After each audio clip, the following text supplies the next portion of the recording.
Good morning everybody. So today we're going to look at some little addition sums in this video here. I've got 4 sums that I want to talk through with you.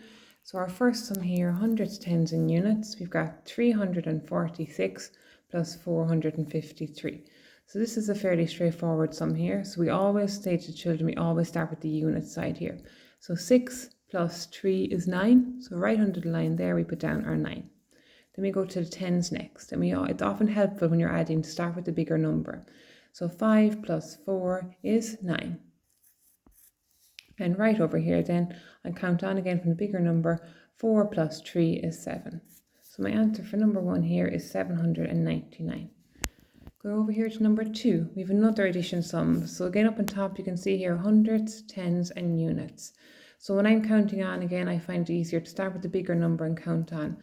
So 8 here is my bigger number, so 8 plus 5, now I know that 8 plus 5 is 13. So I'm going to write up my 13 up here on top for a few minutes.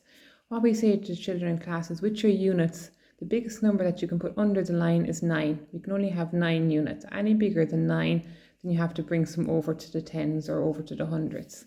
So if I look at my 13 here, 13 is too big. So 13, we can't put down 13, so we have to break up our 13.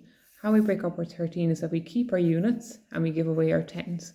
So I'm going to keep my units by putting 3 down here. And I'm going to give away my tens by putting in them 1 right here.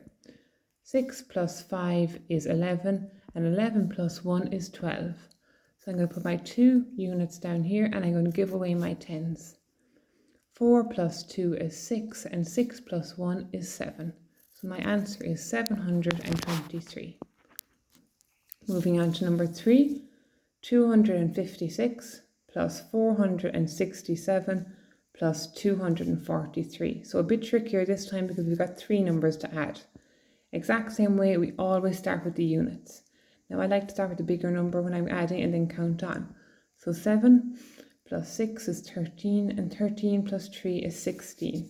Now I might put up my 16 up here for a few minutes, and remember we always say to the children the biggest unit that you can have under the line is 9. Anything bigger than 9, and then you have to bring over some to the tens and over some to the hundreds. So if we look at 16, we know 16 is too big. So what we do is we keep our units and we give away our tens. So we give away our tens right down there. So now let's add up our tens. 6, I'm going to start with the bigger number. 6 and 5 is 11. 11 plus 4 is 15. 15 plus 1 is 16. So I put down my units and I give away my tens. Now going to my hundreds, let's see what I have here. 4 plus 2 is 6. 6 plus 2 is 8, and 8 plus 1 is 9.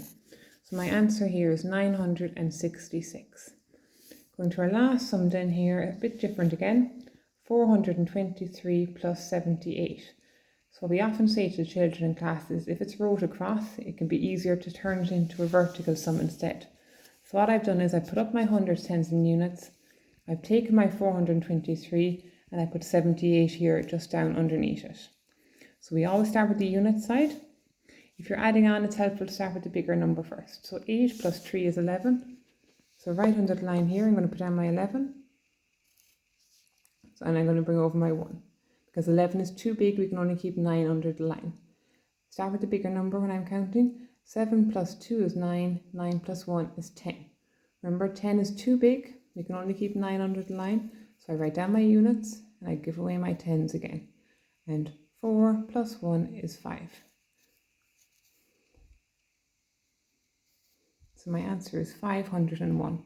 So there you have our 4 sums there. I hope you found this helpful, and next time we're going to do a subtraction video. Thank you.